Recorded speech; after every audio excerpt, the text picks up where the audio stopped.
Hello and welcome to HorsePlayers Happy Hour. Everybody watching live, if you're watching the replay on the In the Money Media YouTube channel, the Breeders' Cup YouTube channel, I'm your host, Peter Thomas Fornatale. We're going to be here for, roughly the next hour and a half.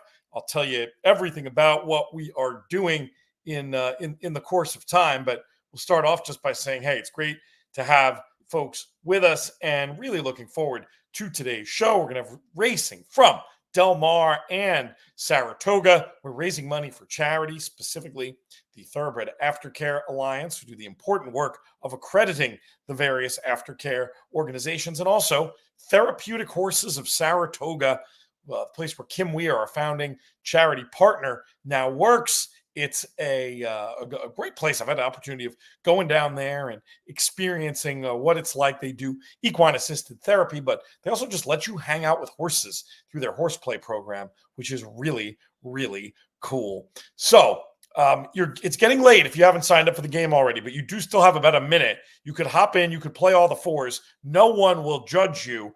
Horseplayers.com, that's the place to go to get involved. If you miss this week's game, you can get involved next Thursday as well, because this HorsePlayers Happy Hour Tour is happening every Thursday. We have a 5-horse field at Del Mar to start things off. There's just 3 horses really in the betting, the 2, the 3, and the 5. You can take out the 4 as we start things off at 5.5 furlongs on the dirt out at sunny Del Mar, where I will be in just a couple days' time. Tuesday, actually, I head out there. So that's going to be very, very fun.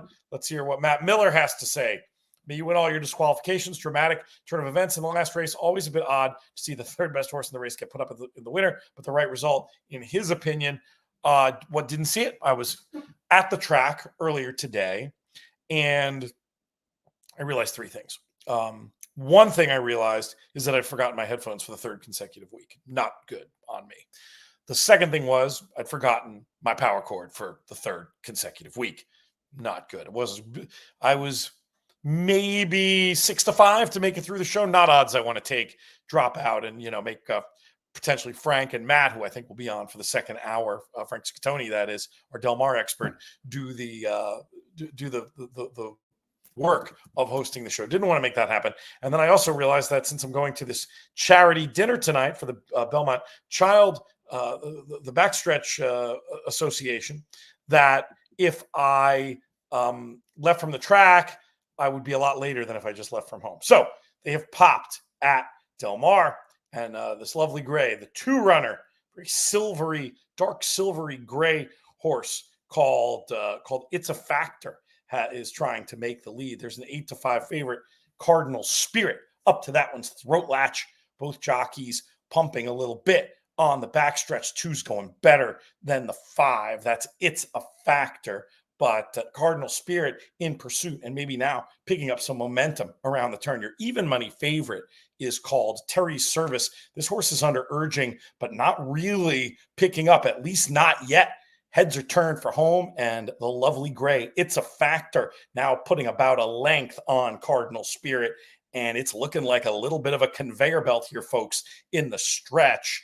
It's a Factor is gone. Battle is for second. Cardinal Spirit looks like just going to hold off Terry's Service for third, and that's how they hit the wire in race number 1 at Del Mar.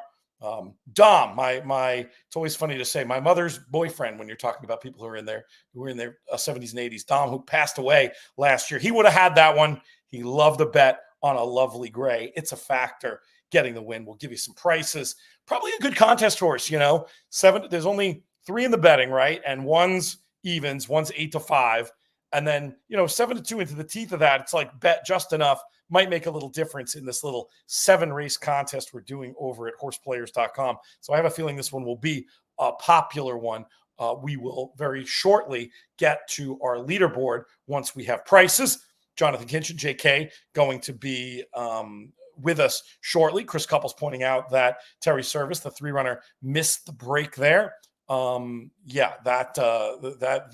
is the kind of thing that if I were a real race caller and actually watching the break, I would have noticed. But, I'm just having fun in this video-free world, trying to do my thing. It's pretty funny. Oh, this is interesting what Matt Miller says about therapeutic horses of Saratoga. Even people nervous around horses will love the therapeutic horses Saratoga Farm Tour. He did. Very, very cool. Matt will be on with us in a little bit.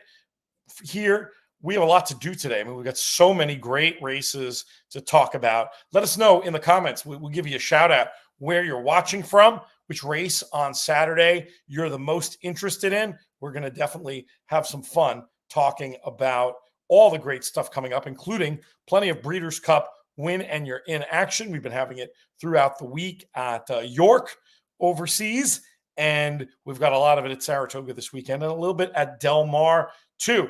Again, super excited to be going out there. All right, well, right now, just to update you on proceedings, we have a little bit of time until the next race at Saratoga. 9 minutes, in fact. They're just walking around the paddock. We got an even money favorite in this field as well. We'll talk about that race. Jonathan looks like he is just getting settled and going to join us soon. So we'll wait for him to talk about the particulars of that race. In the meantime, we're going to soon have some prices at Del Mar. I can read those out, and perhaps we can do a little bit of leaderboard updating after that first race that we have. Oh, we got some people chiming in. We've got Lucas Watson from Barrie, Ontario. Forgo and the Jerkins could definitely spice up that pick 5. I completely agree. Lucas, who are your top picks in those races? Would love to hear it. Would love to hear who you like. And if you're interested in more thoughts from us when it comes to these races, we're going to probably talk about them again on here, but we've got videos for all of them. We probably could have been lazy today and actually just kept running our videos as part of HorsePlayers Happy Hour. But no, we'll give you original content and just encourage you to go over to the In the Money Media YouTube channel. And if you do that, you will be able to find all of the races previewed, all 6 grade ones at Saratoga. It's a Factor returns 920, 360. And for those that had Cardinal Spirit, you'll get back $3. Let's see. I think we have, this show has become what it is. In the Money has done very well in its history with child and pet interruptions. How about that face? JK, what's going on?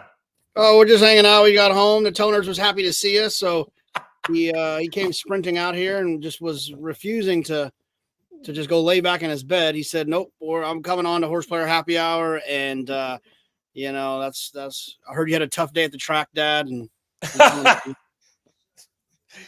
I don't know how you want to characterize that. Does that mean you missed a few winners, or is something else going on? Oh no, just crazy people in this world, just crazy people in this world. Yesterday I got approached by a gentleman. He had a t-shirt on. I won't say what kind of t-shirt he had on. You guys can figure it out. You can figure it out at home. Hey, if the shoe fits, wear it. He had a t-shirt on, and he started bothering me about the turf races coming off.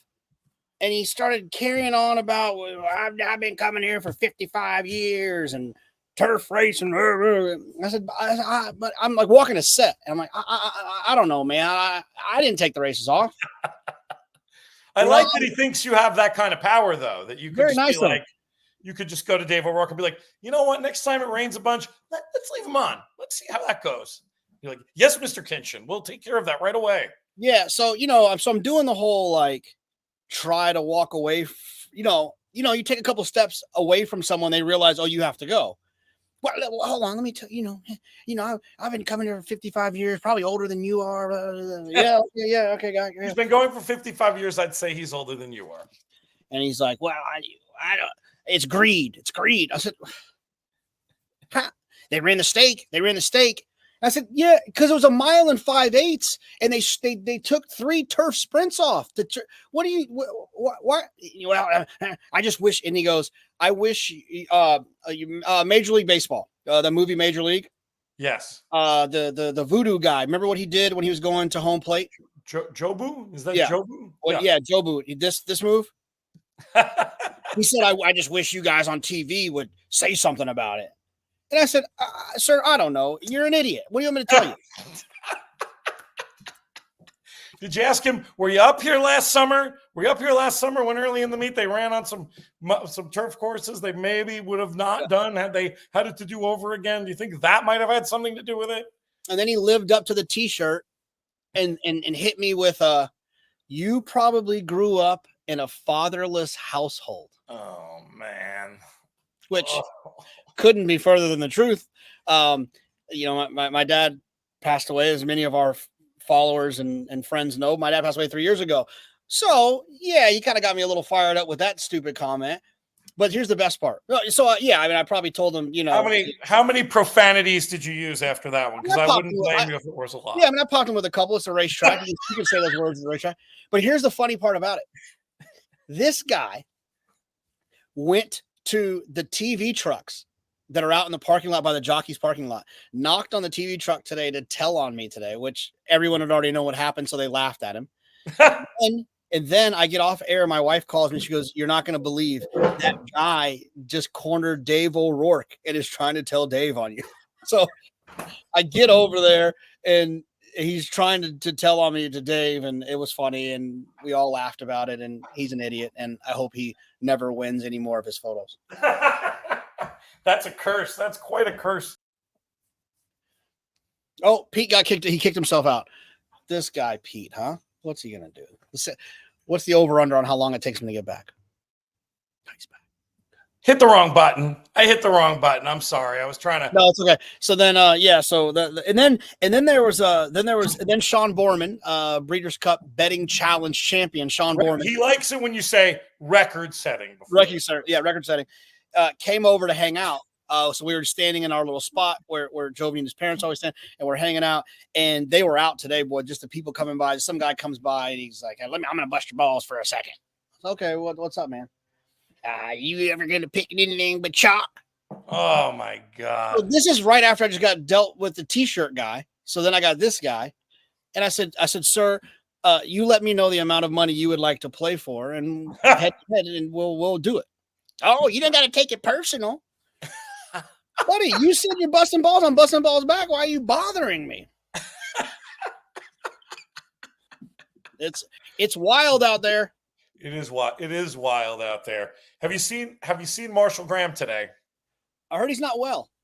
Breeders' Cup Betting Challenge champion Marshall Graham. Heard he's not well. He's not doing well. He's got a bit of that. And I can say this because I'm Irish. He's got a bit of the Irish flu. I saw him as I was leaving. He was coming in, and he told me he's never drinking again. I'm going to give that about 3 hours. I'm going to give that about 3 hours. And in 3 hours, he's going to be, I'm never drinking hard liquor again, but beer and wine are just fine. It's a tough game. It's a tough game. Oh, we have we were asking before about potential long shots on Saturday. Lucas mentions Anchor. I put that horse on top, actually, being a little cheeky doing that, but looking for some value. And mentions Little Knee, a horse I know you had some use for. And I guess if you love Bookham Dano, you could tell a story about Little Knee. I mean, it's not one that I came up with, but I mean, I'm not going to tell anybody not to bet that horse. Where do you stand with Little Knee? Well, the more and more I think about that race, I honestly think there's two horses that can win. I've thought about it a little bit more. I'm going to use Bookham Dano just because I have some other opinions I need to try to make sure that I'm alive to. I don't want to get kooky. But to me, this is a Prince of Monaco domestic product situation. I don't feel the warm, fuzzy feelings about domestic product that I felt about Practical Joke, but it's starting to get closer to that than, you know what, let me pull up Practical Joke. Let me just feel I think Practical Joke looks more like Timberlake than domestic.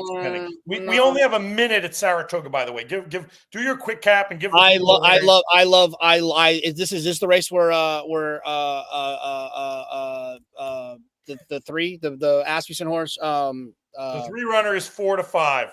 I love this horse. This is the in the Survivor game we're playing. This is the horse I picked. I love this horse. Why am I going blank on the name? Gulfport. Yeah. That horse is fast as a 2-year-old, in the right hands, taking some time. I love this horse. Love. I will say, just to bust some shoes myself, you're not doing much to eliminate that guy's criticism that you play chalk. Oh yeah. Well, you know what though? Like I said, and you can be involved in this too, buddy. I'll tighten you up too. I kid, of course. I mean, no, I know. Winners, and better, as we always say, better a short price than a long face. But the right favorites to key around are one of the key things in the game. And you and I we're not just there to. It sounds like I'm criticizing someone. I don't mean to do that, but I do think there's a temptation. We're going to do a whole show about public handicapping at some point. They are taking the saddle off the 3, JK. I think this horse is scratched. Really? Yeah. The state vet must have seen something that they don't like. Take out the 3. Gulfport, late scratch. Breaking news here on HorsePlayers Happy Hour. That's going to send this market into absolute chaos. It'll be interesting to see. Currently, because now everybody who has that horse will get post-time favorite. The other PTF, as we like to say. Horse looks very happy, like prancing back to the stables. So, hey, I don't have to work today. That's cool. Oh, wow, that's crazy. Okay, well, that's looks like favoritism's going to be between the 1 and the 6, but the market's just going to be chaos. I think they're going to walk them around for a little while, and we'll see. But back to that, we can go back to that King's Bishop conversation. So my observation was the Timberlake, in a way, reminded me, like, look, I'm not saying I like Timberlake as much as we all liked Practical Joke, but it's that idea that, a horse that was downlining, a horse that was, had clearly reaching better figures. You all right over there? Yeah, like, yes. Just set your phone down. Yes. Where are you? I'm at home, but we're playing this game where there was a late scratch of a horse that I picked. And they're talking about it in the group text, and I don't. There's a late scratch. We're trying to make rules as we're working, and I don't want you to start talking because I want the gate. I want the race to run. You want me to filibuster while you deal with that? You probably have 2 minutes to figure out what are the rules. Doesn't your contest have rules? Yeah, but not good ones, Pete. Not good ones. Post-time. Do you get the post-time favorite now? No, I don't. Well, we've dealt with. So Ways and Means. I picked Ways and Means one day, and then there was a paddock scratch and knocked it under the approved amount of time, on the amount of horses. And so we and then I ended up picking another horse and got eliminated. And then the next day we said, hey guys, look. That's not really fair. That's an act of God. Yeah. So it should be the field size as drawn. Moving forward, we don't allow gate scratches to jam us up. Okay. And so now with the 8th race, with only 1 or 2 left, I don't know what's going to happen, but I'd rather just figure it out after the race is run.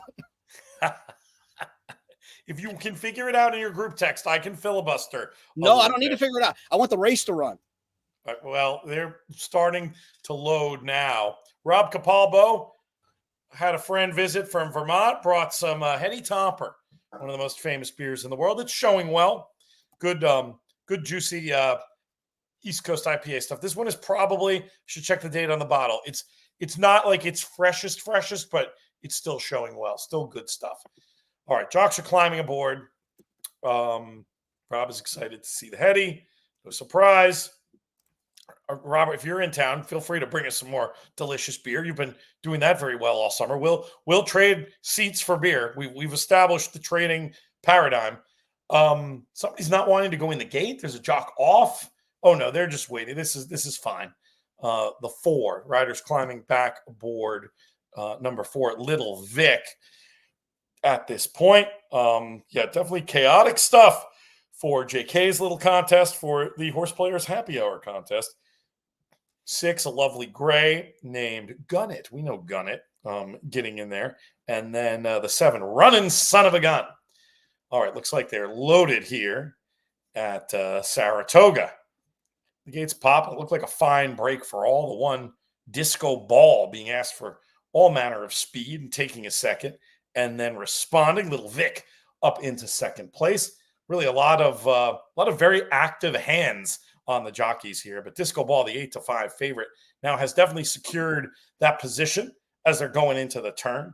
Little Vic is in pretty solid attacking position, I'd say, under this moderate hand ride, beginning to pick up a little bit. Maybe is that the 5? Kavad winding up a little bit down at the rail from the back of the pack with Gunnet between horses. Doesn't appear to be responding yet. And then this horse in the Del Mar colors trying to make a move on the outside. But meanwhile, as they turn in, Disco Ball seems to be picking up.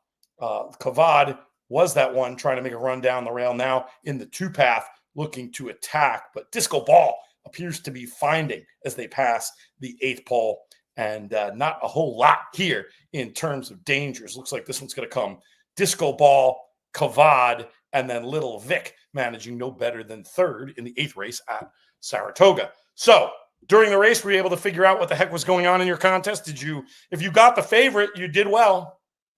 Yeah, I don't know. I don't know. I mean, to me, like you said, it's not controllable. And like it happened so late that I can't even. I mean, I have 2 races left. I can't make me like pick another. Can't make you take a new pick. That would be punitive. Yeah. So I think either way, I'm home and hose down. Whether it's I get the post, but see, like this isn't even an eligible race anymore because of the 3. You know what I mean?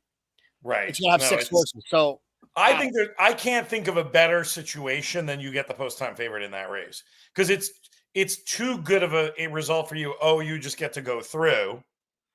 You know, I think that's the best of the.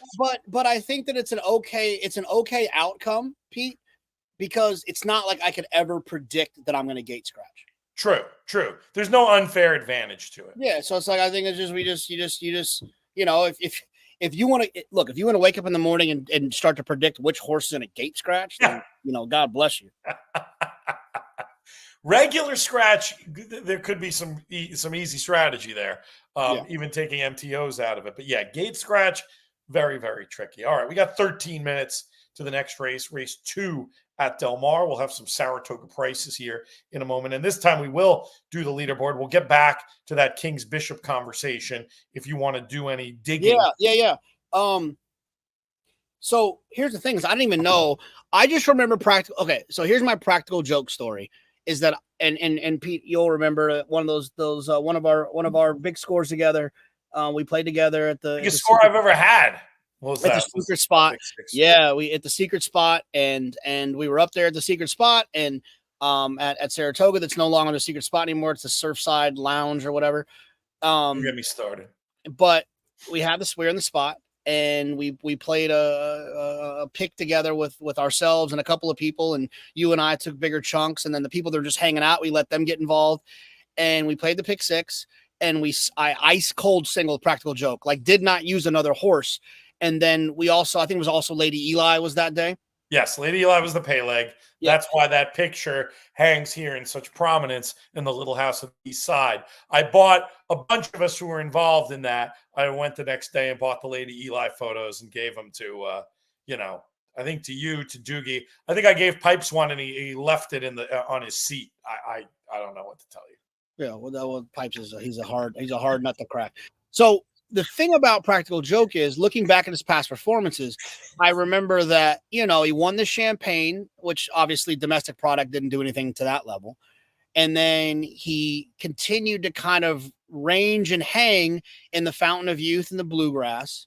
He ran well enough at 1.25 miles in the Kentucky Derby that he got back to the Dwyer, ran a big race, 1 turn. And then he tried the Haskell in between, which is a different story for domestic product, and then shows up in the Jerkins but a very similar story to Timberlake. Right. But yes. But the problem is, though, if looking at this, the problem is that, okay, great. I'm glad you said that. And the Dwyer and in the Bluegrass, practical joke ran fast enough to win the Jerkins. He ran a fast enough number to make him competitive. And even in the Haskell, final figure or to the final figure. No, final figure. And even in the Haskell, he ran fast enough. Right. The difference is, and look, I bet $14,000 in the Breeders' Cup betting challenge on. No, I know you love Timberlake. That's why on Timberlake, excuse me. Yeah. But Timberlake has never run as fast as Practical Joke did, even in the situations that didn't fit what Practical Joke wanted to do. He never ran that fast. And that's my problem with him. Counterpoint, if I may, he'll be 6 times the price that Practical Joke was. So I want to. Well, it doesn't matter what his price is if he doesn't win. Well, risk reward wise, though, and I'm not saying we're gonna, and it's also straight strategy wise, right?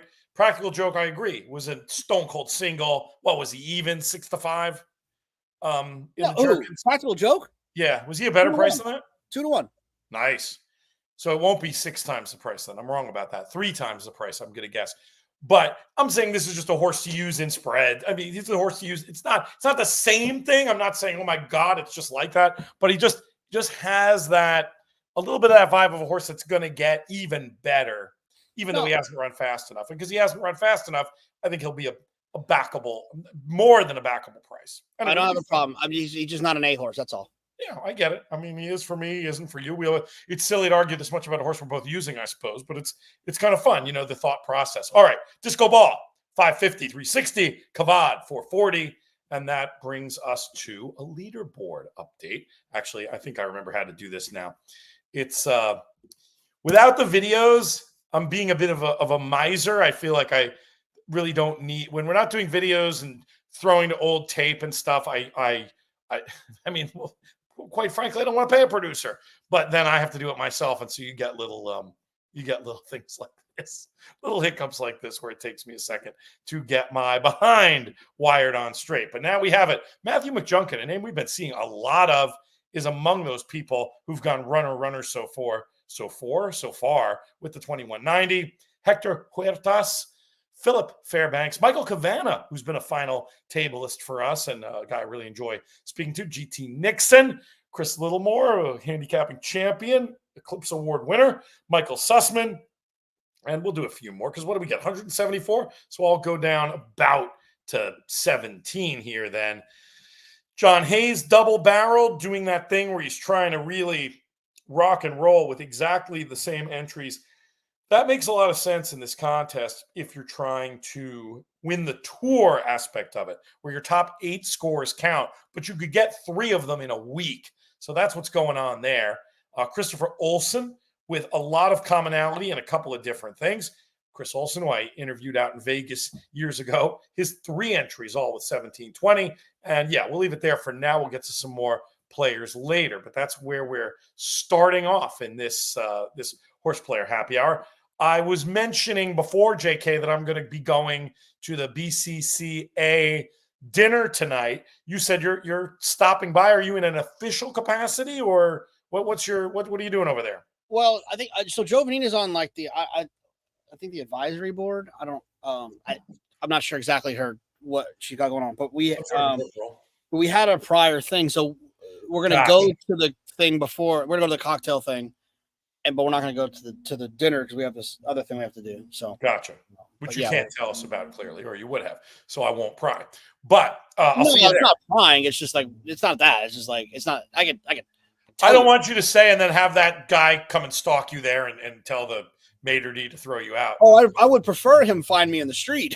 No, I would prefer that. That's easy. Don't come to my place of employment and then you're giving me up, bud. People are nuts. I mean, that is the moral of the story. Rob Capalbo, we're talking about Vermont beer. He prefers the Focal Banger. That's next. That's next on my drinking dance card. I got my friend Ron, who visited, knows me well. So he did the old 2 and 2, 2 headies, 2 Focal Bangers. Not a bad way to pay rent for a night in Saratoga, bringing some Saratoga beers and buying a Hattie's lunch as he did. What else has been going on with you? You eating anything good lately?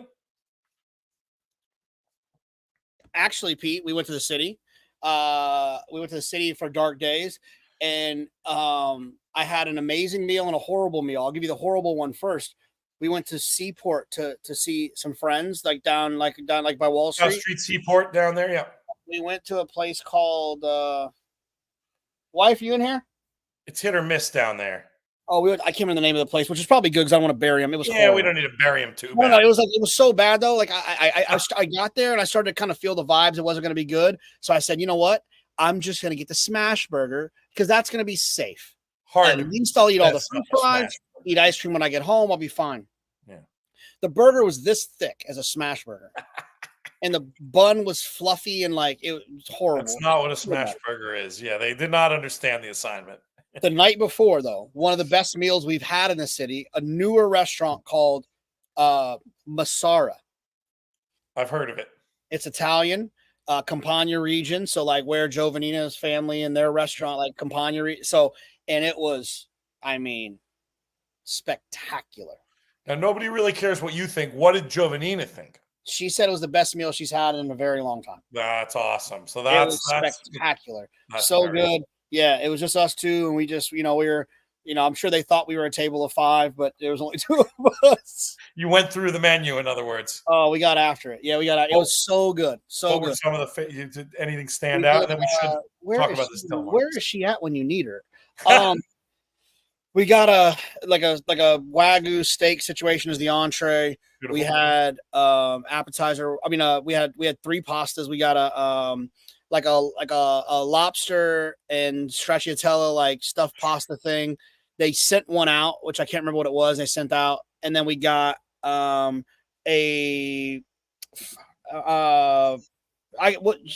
get her to. It was another thing. It was amazing.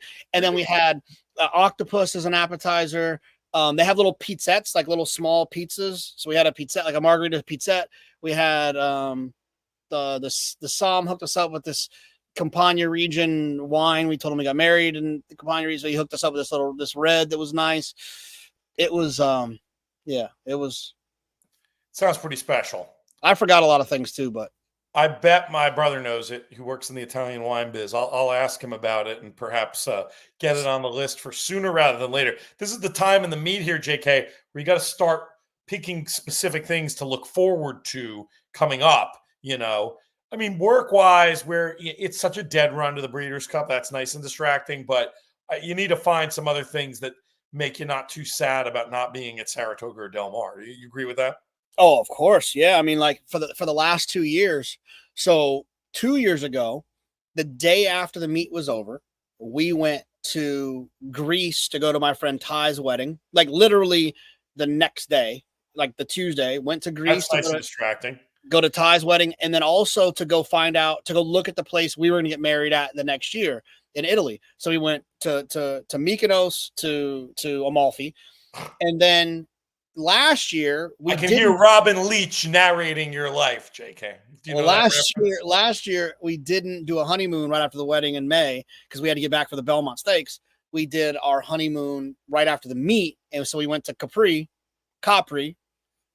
No, Americano Capri. We went to Capri last year, the day after the meet. The day after the meet this year, I'm going to Texas because Austin's playing 7th grade football. So, well, that's fun in its own, fun and distracting in its own way. I'm very excited. It's a lot of tears this last 2 days with him having his first 2 days of practice and me being up here stuck with you morons. Yeah, I mean, I want to hear about your coaching advice, but let's talk about this Del Mar race.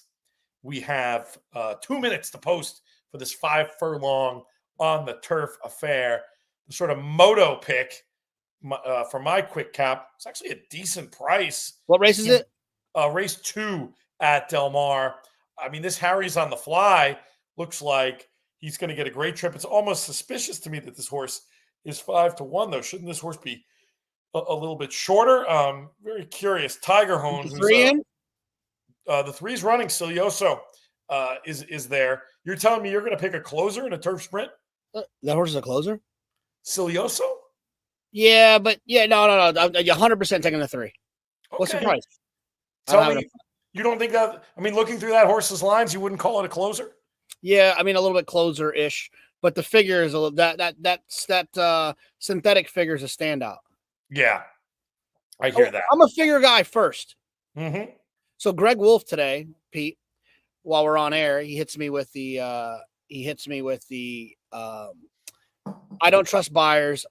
I'm not trying to throw him under the bus, but like he's like I hate buyers. And he's certainly entitled to his opinion as well. Yeah, but he has a hard time with the projections that can come at times. We all know about. Sure. and as a commercial figure, I'm not offended by it. I understand it. I understand why Andy and the team do what they do in terms of a race that's entirely too fast to seem realistic or entirely too slow to seem realistic. I don't know which one of those other figures he likes, but the ground loss ones, which drive a lot of industry decisions, right? I'm not opposed to the idea, but I think it's an interesting conversation of like I would love a panel, Pete.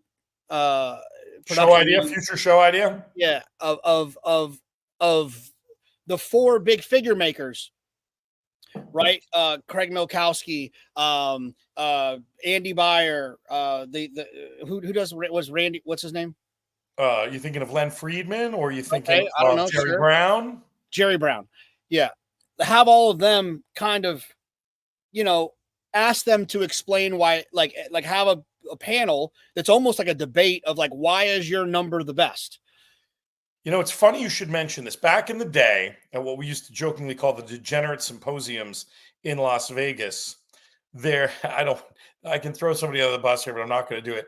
That idea was tried. Maury Wolf was the moderator. One of the figure makers decided to hijack the panel to use it as an excuse to poo on one of the other figure makers. It was a complete disaster.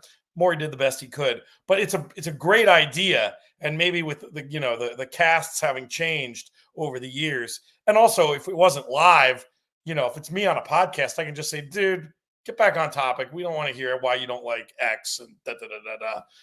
They just popped at Del Mar. Tiger Hone did not break. That one finds himself in last early.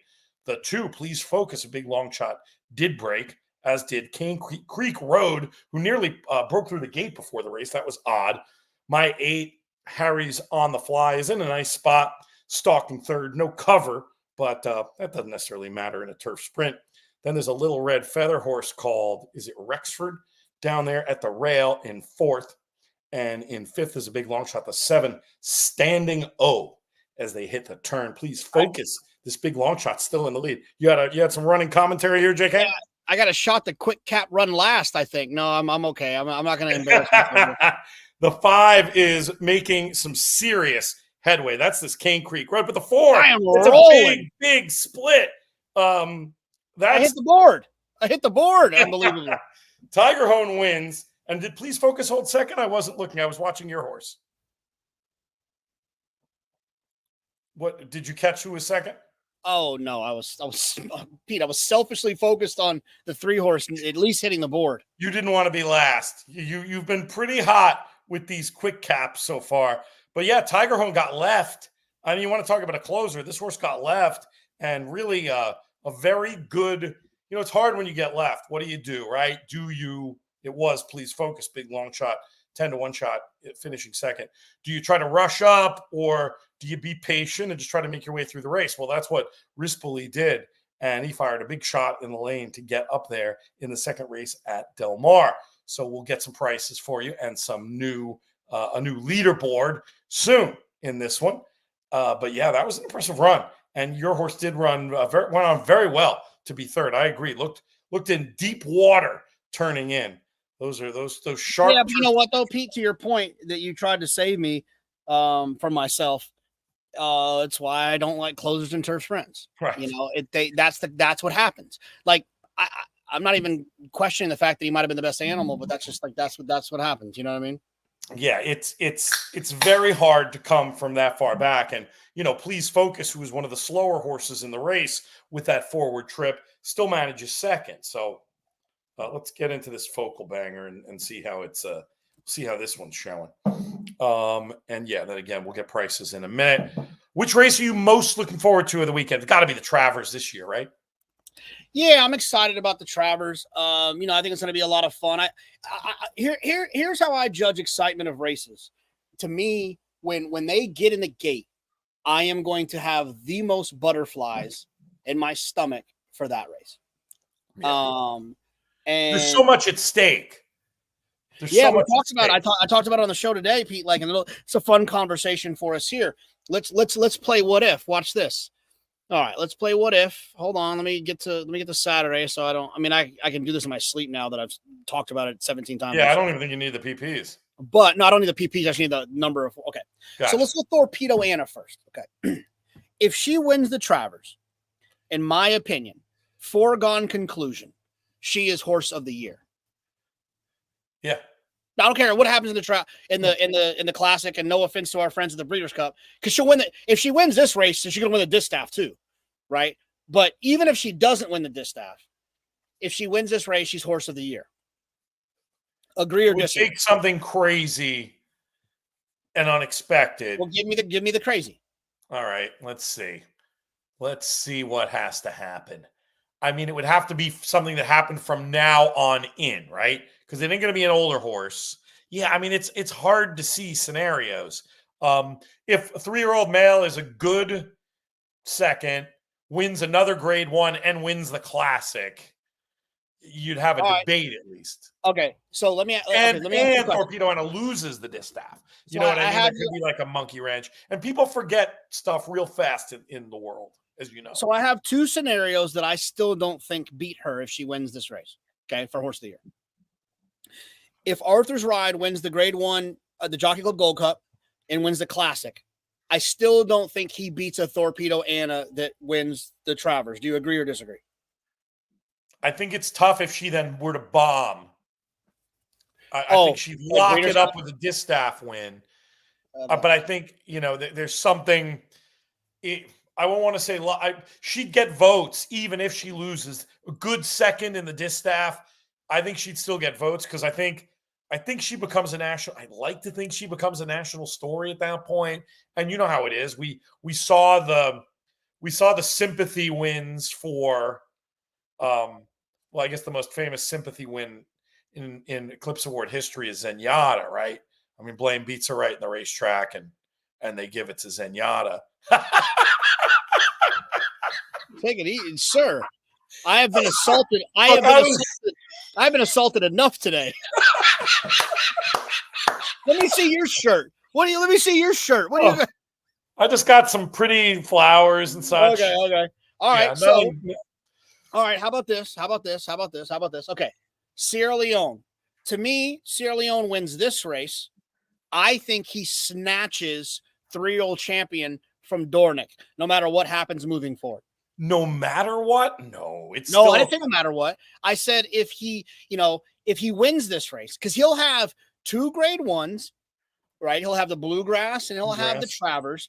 But the Travers, Pete, we've done this game before. Rate your 5 3-year-old races and where they stand. He was second in the Derby by a whisker, right? He was 3rd in the Belmont Stakes. He was second in the Jim Dandy. He won the Bluegrass and he won the Travers. To me, Sierra Leone would be 3-year-old champ if Dornick didn't do anything else the rest of the way. Agreed. But you just said the part that I was waiting for you to say before. If Dornick didn't, but if Dornick doesn't win this race, he's not a super horse and he's not going to win another race this year. I mean, I kind of hear you. Look, I like Dornick. I think he's a street fighter. I love his attitude, but I think and let's put personal animus aside here. He's been very lucky. You know what I mean? Of course it is. Yeah, his trainer's over 12 at the meet. Hey, you know what? At some point, there's not that many people that have tried to play this game, but at some point, you're going to recognize that somebody's got a podcast network that's on national television every day.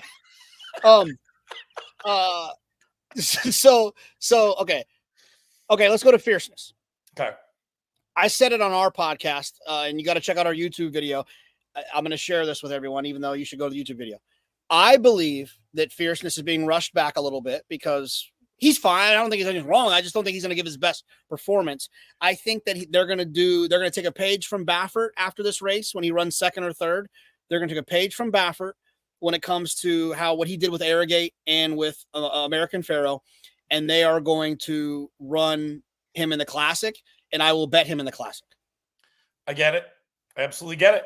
I mean, the whole time I've been saying, the in and out thing, it's just randomness, blah, blah, blah. After hearing that Pletcher interview after the Dandy, when he stated really unequivocally that the horse wasn't going to run and then basically explained why because of how much time he needs between races. I mean, it might be as simple as that. He just and who knows? I mean, it also could be wrong, but my inclination is to think that he could be, with modern training and the way things go now, the rare horse that 6 weeks is a wheelback, or 4 weeks is a wheelback. Like that, he just needs that time. You can't trust him. You can bet him as an A if you want in this race. He schooled today, and I mean, look, I'm not Maggie or Richie, but I mean, he looked good to me. I mean, he didn't have like the best energy. He looked a little quiet, but he didn't look small. He didn't look bad. What did you see him? Were you on TV for that? Did the experts say no? Anything? And like no. I don't. Richie actually said it on the show the other day that he thought the work was really good. He wasn't crazy about his energy level galloping back. But Richie also qualified it by saying like, whatever. But Richie also is a big fan of the horse. Like yes. Richie was going to pick Sierra Leone on the show the other day. And when he saw Fierceness in the paddock, he told our producers in their ear, change my pick. Wow. When Fierceness won, he changed his pick based on how Fierceness looked. Like before the Jim Dandy. Yeah. Submitted Sierra Leone, saw him in the paddock. Hey, Terrence, our producer, T, can you change my pick, please? And Terrence changed it to that's some good behind the scenes stuff. And Richie to me is as good. I mean, the best people I've ever seen with that stuff are Richie, Maggie, and Sean Clancy.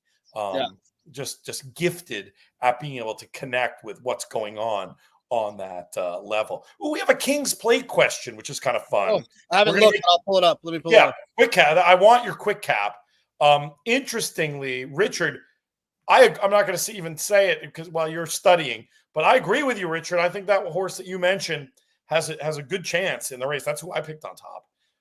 We redid the King's Plate pod because they didn't redraw, but they moved the races around. And I just thought it would be easier for people if we redid it. But you got to go back and listen to the original one because the races are the same. And Jackson, who's in the comments here too today, did just a fantastic job. Drew kind of spun me that day, JK. I had Drew lined up, and then he had something else to do. And so Jackson, I know, follows Woodbine closely. So with a few hours notice, I called him in. He may have now Wally pipped Drew as my favorite person to talk Woodbine with. So is it not? Oh, they didn't even. Where's it at? So Friday at Woodbine, it is the 9th race, I believe. I don't see it. It's there. Mile and a quarter. I got it. I'm sorry. It's hard for me to see races at Woodbine that aren't grade ones because I'm a grade one winning owner at Woodbine. I know you Me too. Yeah, what a coincidence. He hangs here. We talked about Lady Eli. We got Lady Eli here. We got Long on Value over there. Gem Mint 10 here. We're going to get, oh gosh, I keep forgetting to pick up my Looms Boldly photo. I got one of the first race when I'm like the only, it's not true. The team is there too, but the only owner in the winner's circle, the first Looms Boldly race. I got to get all his win pictures actually. So my record as an owner at Saratoga this meet now, JK, 3-2-1-0. Not too bad. Wild. Not too bad. I guess I would take I think My Boy Prince will be tough, but I suppose I would take the 2 Rafaru. Yeah, that's an interesting horse. That's who Mike Probozzi picked. What do you like about that horse? Well, I mean, just, he ran right behind My Boy Prince. And if I'm not mistaken, which I probably will be. Okay. Yeah, I mean, he was, slow early. The pace wasn't overly quick. It was a just plate trial, hard spun, pleasantly perfect. What? I don't know. Yeah, he's an interesting long shot. Green Light Go. Is that horse won impressively here first time out, didn't that horse? Yeah, Green Light Go.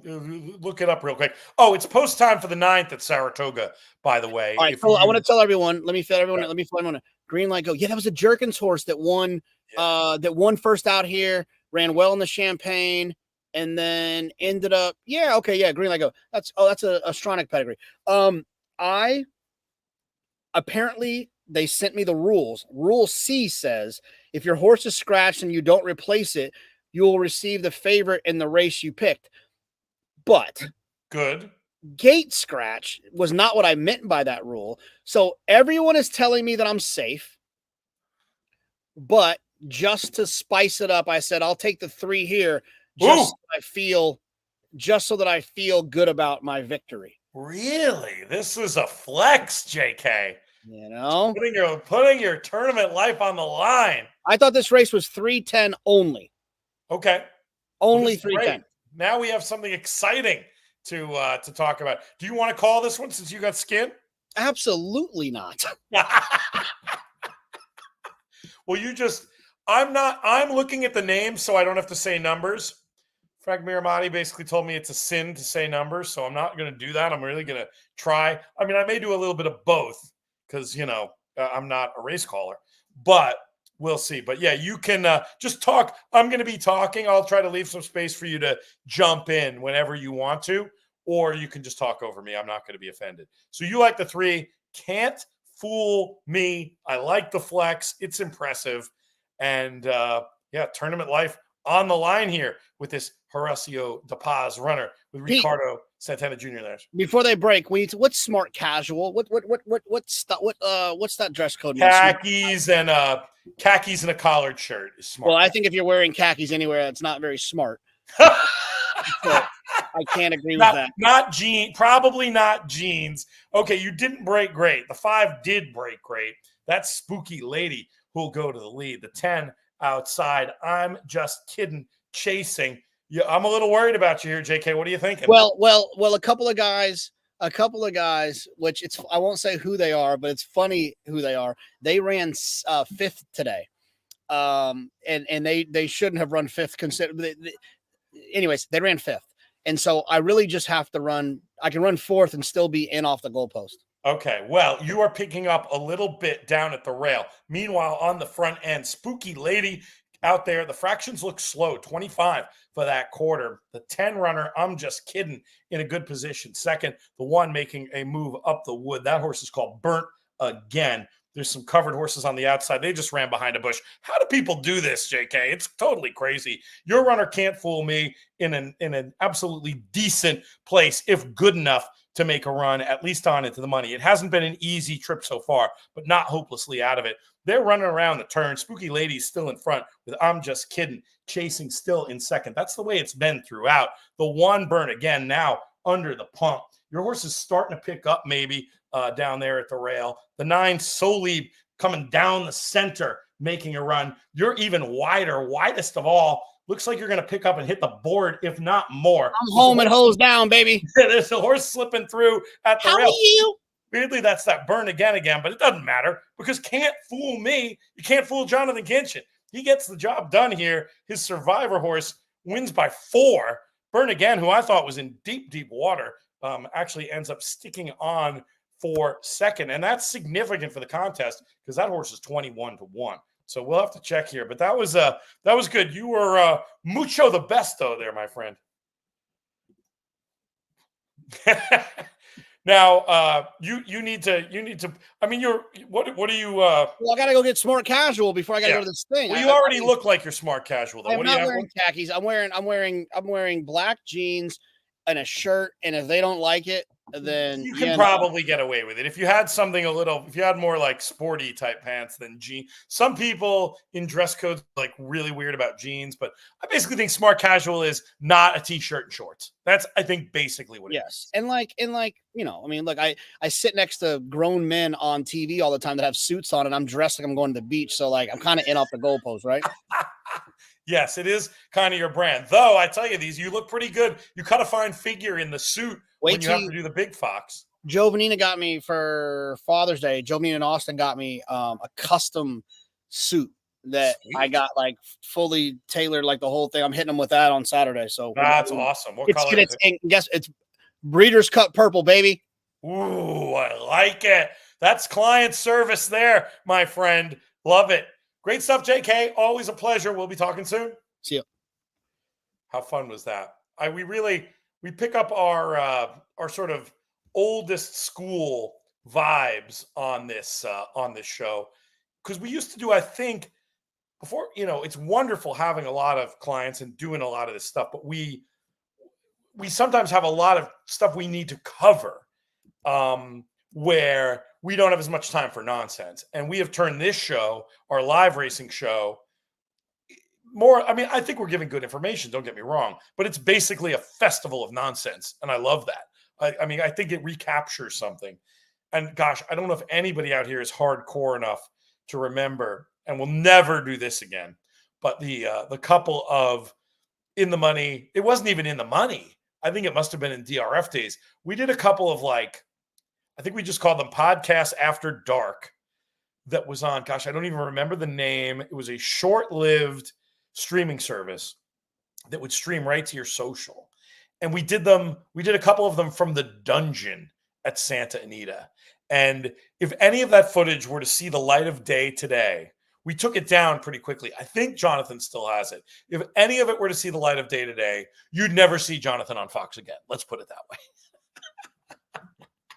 All right. I sent a link to Matt. He could be joining us soon. We can do the leaderboard, I think, in the meantime. Is this sucker official yet?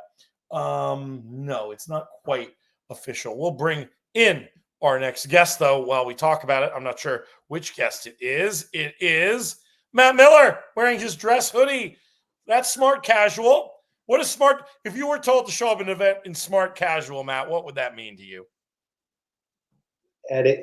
No jeans. Okay. You think jeans are outlawed? Yeah, I have that idea. In old person terminology, I'd say slacks, but I think in the current, and I'm not representing anybody, so I don't want to throw out too many brands, but things like Viore, there are some of these nicer kind of fake nice pants that I don't understand how they pass as nice pants, but they do. I think that fits as smart casual now too. So it's probably a broader category than it used to be. There is an irony that I have jeans that would cost 10, you could buy 10 pairs of khakis. Nothing to do with the money. Cost. Right. And you might get kicked on your arse with one. What is this? A reference here is this an inside joke? Perfect for an Nobu dinner? Well, I'm not sure it's an inside joke. That's Dave Duncan, and we had a spectacular dinner at Nobu in the middle of the NHC last year. And he's right.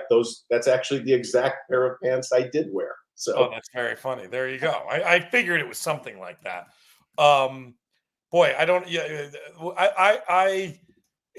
this is terrible because it's so self-praise is no praise at all. But I do enjoy when Jonathan and I get to be as dumb as we were in the course of the previous hour. We don't get to do that as much on the shows because we have so many races to talk about. Well, I heard you say as I was about to come on, that we're running a festival of idiocy or something, and I'm like, I thought that was your intro? I fit? Really? I mean, I totally do. Don't get me wrong, but that's a heck of an intro. Thanks. Oh my God. No. I was reflecting backwards. Now we're getting serious, you see. 4 races through this contest. And we'll do this leaderboard real quick. There we go. Our man, David Pierce in first. Hey, look who's in second. Matt Miller, John Van Niel, Julie LeBoyko, GT Nixon, Michael Sussman, Hector Huertas, Matthew McJunkin, our early leader, still hanging in there. Jason Phillips, Arthur Winter, Steve Nemitz, Mike Gillum, Jackson Muniz. Love to see him up there. One of our BCBC Diaries players, Stu Cantor, and our comments MVP, one of our comments MVPs, Chris Couples, Daniel Edwards, and Brad Anderson rounding out the top 17, looking to punch his ticket to move on to qualifying action on Saturday. What's been going on with you, Matt? I know you've had some contest jockey success the last couple of days. You must be feeling good about that. That was sort of a fun finish the other day in our little beta game. Oh, those games are great. Yeah, first on this contest, this is where I would say stop the race. I'm just really happy with a bunch of friends in that top 17, and that would just freeze it. That would be great. And you need to get in the you have yet to qualify for the playoffs, so the top 2 finish would do that for you. Correct. I've had my share, I think, of the Saturday contest. Just nothing quite top tier enough. But we'll see. I think I'm doing okay on the overall leaderboard, but I have plenty of time to go. Yeah, the acting up. The favorite is acting up at Del Mar.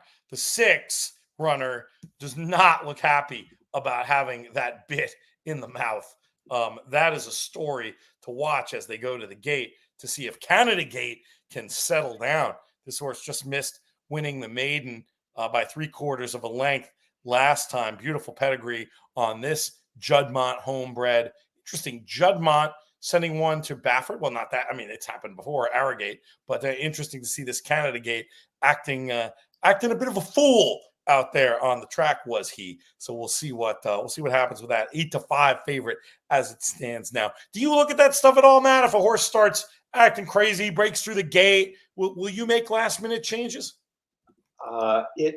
It would have to be something really obvious. And it's funny. It reminds me of a story from the book. You'll remember it instantly. It's when I was given a phone call or a text that said, your horse broke through the gate, cancel your bet. I absolutely, when I see my horse break through the gate, especially as violently as this one did, I absolutely will try to cancel. If it's a gentle nudge, okay, maybe I won't freak out, but this looked pretty bad. The crazy irony was the bet was too big. I wasn't allowed to cancel it manually, and then the horse went on to win anyway. So, smart me tried to cancel a winning bet and ended up getting paid double odds because of all the smart people. Right, who did cancel. Instead of getting 2-1, you got 4-1 or whatever. Right. I don't know what to do in those things, but generally speaking, when you see something that looks pretty bad, yeah, I think that's a reason to change your opinion. I'm looking at the multis for that race. These odds. So one of two things is happening, or will happen. The odds on this 6 horse, in my opinion, are going to crater. So 9-5, I think, is a joke. And I'm not looking at any of these products that project odds or whatnot. I'm just doing simple imputed math in my head. I expect this 6 will be probably even money or so, maybe even less. He's still acting up, though, Matt. This could be. So that's the alternative, is that people are saying, wait, this horse has no chance. This is now just the remaining stupid money on this horse, and all of the smart money is now going to the 4. Forget the multis at that point. There's new information. So, yeah, I'd much rather at that point be standing next to a horse expert, because I'm not that person. Well, let's bring in our man on the grounds at Del Mar. Frank, could you see from where you are that Canada Gate is acting like a lunatic who's never had a bit in his mouth on the track? I did not see because I was standing off to the side getting set up, but we could check out Tom Quigley's Twitter feed, Quigley's_corner, see if he said anything about the horse. But I'll tell you right now, Canada Gate, the first time I did this show, I gave out that horse. Yep. And I said after the race, no excuses. I don't know if I'll ever bet that horse again. Obviously has a big shot today, but I was looking elsewhere. I was looking for someone who is not exposed doing what they are doing today. And I landed on number 5, Semper Invictus, as my long shot play. Love it. 2 sprints to a route for Ron Ellis, who's terrific. Blinkers on. I wasn't impressed by Canada Gate and a bit mischievous last time. They both got run down by Indispensable, who was an 0-for-8 maiden, by Sadler. Just grinding away. Those 2 horses had the best of it, and Indispensable had the worst of it and still won. So that was my thinking. Probably throw it out the window because one of these 2 horses is going to win, but I'm going fuzzy here. Anytime you can go with the longest shot on the board, and that's a great concept that is not, we talk about it a lot on the pods, and I think I've got Jonathan having him said it on TV before, but that idea of exposed versus unexposed. And basically exposed form, an exposed horse is, we know how good they are, they've had their chances. Unexposed is, that maiden that wins by 2 under a hand ride. There's actually a great example of a completely unexposed horse in the first leg of the pick 6 at Saratoga on Saturday. I'm spacing on the name. It's the 5 runner. You'll know it when you look at the race. I'll take a look now so I don't put you away. But there's a horse in that race that just won so easily. Like, the figure isn't bad. It's not wildly better than everybody else, but the visual impression that Rhetorical, the 5 in race 8 at Saratoga on Saturday, gave, just completely unexposed. We have no idea how good this horse can be. And that's a great lens for looking at the world. And Frank also said something I want to underline. I love that. You must have made, I assume your memory isn't such that you recall that the winner of that race was an 0-for-8 saddler. I assume that's the kind of trip you would have made in a product like DRF Formulator. Yeah, well, I normally would, but no, I do remember it because I was so aggravated because I was doing this show for the first time, and I was like, okay, this is the winner. My single, everything's going through this horse. This horse cannot lose today. Got the perfect trip, ranged up, and just idled. Now, maybe third start of the form cycle, the horse will be a little bit more fit, but I mean, Baffert always has his horses cranked up. I don't know why he would be taking such a long time with this one, but right. I don't know. But to the point, I said this on the seminar. I did the Simul show with Kurt Hoover today, and I said, I could be really stubborn, really, really stubborn. And I'm being stubborn here because my gut reaction after that race was, I want nobody coming out of this race. Now, granted, this field isn't very good either, so. And the horse has chilled. He's dropped his head, and he's acting sensible. Have you looked at Saturday at Saratoga at all, Frank? Because we just got a question about Senor Buscador, but I don't know if you've looked yet. I took a glance at that race. When I saw Senor Buscador was in there, I was completely flummoxed. I have no idea. I mean, that has to be, I don't know, a prep towards the Breeders' Cup or something. I don't get it. He's supposed to be running in the Pacific Classic. Right. It was so confusing to me.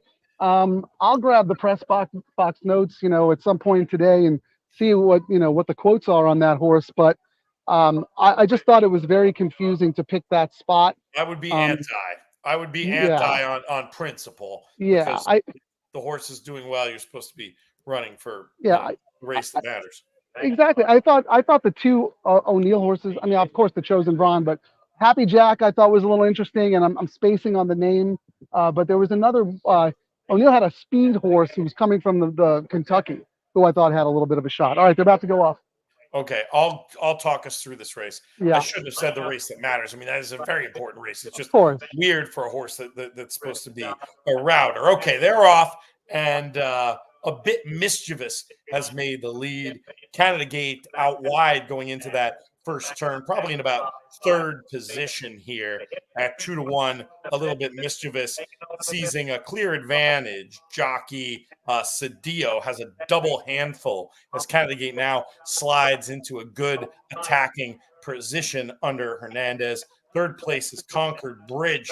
Looks like the West Point colors just being asked a little bit with the hands of Barrios. Fourth place, Frank's idea of a good long shot here. Semper Invictus and Magnify in last as they start to enter the turn. A little bit mischievous, still in first place. Positions remain unchanged at this point. No moves yet, but that's about to change as Canada Gate, who was pounded late, we see the 4-5 now showing up on the board, getting to the flank of a little bit mischievous, who responds immediately under those urgings of Cedillo. But I'll tell you what, Hernandez and Canada Gate just went by that one in the blink of an eye. Semper Invictus trying really hard to stay on from third. Canada Gate in first as heads return for home here. And the little bit mischievous early pace setter is trying to come back at the rail. This would be something because this horse had a length put on it. Unfortunately, Semper Invictus is done for the day. Late run from Magnify, but it doesn't matter. Canada Gate gets the job done here rather easily in the end in a race the Brits have a great expression for, Frank. A race not likely to live long in the memory. No, I mean, that was just a grindy effort. I'm so unimpressed. That's what that horse was supposed to do last time, and he just hung and was just no good. Today was the day, third race of the form cycle. To Matt's point, the market signal, right? Yep. The horse wasn't bet off the board last time. Went off, maybe 2-1 or something. Was hammered today. So the market signal told the story there. We called it when the horse was 9-5 and said, I don't remember what I said. I wouldn't be shocked at even money or 4-5. Yep. We were trying to determine if the wind pool was telling us signal from what was going on in the paddock. And right, I mean, the multis obviously gave us very good market signal on what people thought 30 minutes ago. As you watch that price drift down as they got closer, I mean, it was obvious as heck this horse was winning. Yeah, I would have. The fears I had were allayed by the fact that the horse calmed down while getting to the gate. I mean, not the most genuine horse, I don't think, from those early antics, but it clearly calmed down enough to be backable, at least at those better odds. What did you end up playing there, Matt? Is that a decent result for you? We do have a big price in second with Magnify. I don't know, but the point I was going to make is just this is a little bit of a Yogi Berra-ism of mine. This is the kind of situation where I'll make a big win bet on a horse like that at 7-5. The horse will drift to 4-5, and I'll be thrilled. And my buddies will not understand why I'm happy that my price is falling. And the answer is I am more sure I'm winning than I was when I made that bet, obviously. So I do think the money talks. All right, so looking at this particular race and looking at who I think I had the 6th. You had Canada Gate on the good ticket. Yeah. So great. 2 races to go. I should be in first now. Great. Yes, that's very exciting. All right, I'm going to let you guys talk for just a second while I go get a glass of water, and I'll be right back. He does this to us every time. Every time, but I'm prepared this time, Matt. I entered this contest this morning before I had all my responsibilities. Do you want to give us a run through the quick leaderboard? I don't think I've done anything, but if you have access to it, this race hasn't become official yet, so we can wait a minute. But exactly. Are you doing your 1-1-1-1-3-3-3-5-5-5 strategy? No, actually, I'm going to confess that today I tried to be a little bit more strategic. I didn't look at past performances or anything like that, but I did feel for a somewhat shorter contest of 7 races with some shorter fields, I decided to make a bet that this was going to be a contest that didn't have a lot of long shots. Right. So I very intentionally, as I went through my 3 entries, tried to vary up my picks by taking basically the first 3 favorites every time. And just something like what has worked out so far, hoping to get a disproportionate number of them on one ticket versus the other. And okay, that's what so far is working out well. So this was on your good ticket, you said, and are you currently in first? Nope, second. David had, I think, the place horse and got enough for that. So I'm still sitting in second, which I'm delighted with. So I'll do a quick run down the board for you. We're going to count down to 17. It's not official yet, is it, Matt? No, it's not. It's not. I don't know. No, it just now. Just went. Just went. I promise I'm not a fortune teller. 620 for more wealthy if I was. 620 for the place price, FYI. That's healthy, yeah. So David Pierce is still in first. I'm in second. Mike Gillum moved up, is now in third. Hi, Mike. In fourth, tied, John Van Neal and Julie Laboyko. Sixth is GT Nixon. Hey, GT. Seventh, Michael Sussman. Hi, Mike. Eighth, Hector Huertas. Ninth, Matthew McJunkin. I've been called that before. 10th, Jason Phillips. 11, Arthur Winter. 12, Wayne Tam. 11, Alan Rohrer. 14, Hatris Smith. 15, friend Michael Donabill. 16, we see Michael Cabana's name all the time. And 17, Steve Nemitz. But Steve is not safe. 60 cents is between, is the line right now between making the cut and not making the cut. And as more to go. More to go. We got the nightcap at Saratoga. I didn't get it. Michael is actually live at Saratoga today. Michael Domable. I didn't get to go see him. I'll see him Saturday. I'm doing English TV tomorrow, so I feel bad. I wanted to get over to see him today, but it was just ended up being a chaotic day. So somebody I was sitting with today made an amazing observation, and it tied into Matt and his approach, looking at market signals and such. I don't even know if you remember this name, Frank. It took me a minute to remember it, but I wrote about this player, SoCal player. He might still be around. He could be there today for all I know. Do you remember a guy called Golden? Yes, of course. He was Sotman's friend. Yes. He's a big poker player. Yes, right. He was a poker player. So he came at horse racing from another gambling endeavor. Yes. And I remember him doing really well in contests, no racing form, just looking at market signals. Yeah, right? On track. We used to do the $40 one on track, which, as we said, was the toughest, cheapest contest in the world. Until Contest Jockey came along. There you go. Right. But that was on track. And yeah, Golden would just show up. He'd look at the horses in the paddock, talk to Quigley, talk to the handicappers, and just, look at the market and make his own decisions. I have not seen him since COVID. I hope he's okay. He's a super nice guy. Was one of our friend Jeff Sotman's dear friends, and he was one of us. He just loved everything about gambling. Like I said, big poker player, loved to come to the track. So yeah, Golden. That's funny. I'm gonna ask Tom about him when we wrap up here. My friend Jared Black, who plays in all the contest jockey games.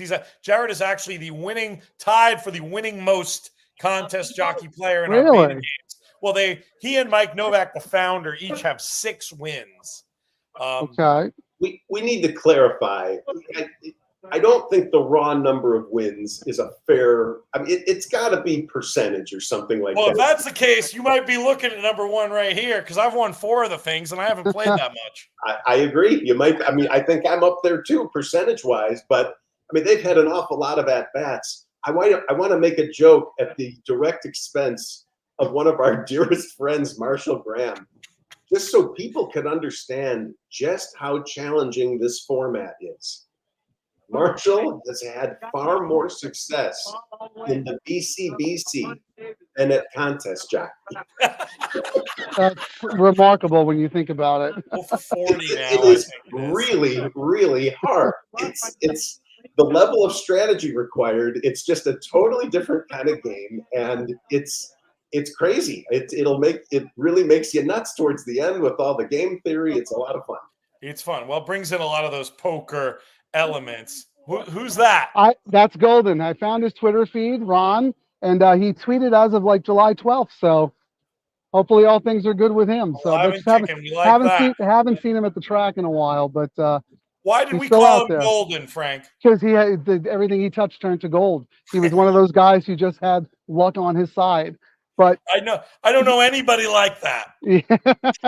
I have another friend who's like that too. Everything he touches, boom. But yeah, he had the King Midas touch. That's why we called him Golden.